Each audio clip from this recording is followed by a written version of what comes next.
দর্শক, এই মুহূর্তে সিলেটে আছেন সহকর্মী হাসান আল মারুফ, সরাসরি যোগ দিচ্ছেন তিনি। মারুফ, বৃষ্টির সবশেষ পরিস্থিতি কি সেখানে? কারণ জিম্বাবুয়ের দল গিয়েছে, বাংলাদেশ দল অনুশীলন করার কথা। কি অবস্থা সেখানে বৃষ্টির জন্য? কি পরিস্থিতি বলবেন?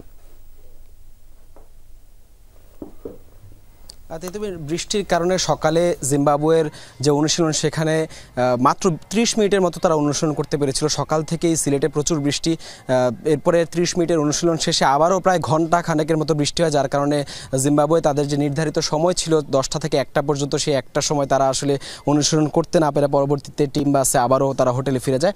এবং বাংলাদেশ দল কিন্তু বৃষ্টির মধ্যেই তারা মাঠে এসেছিল।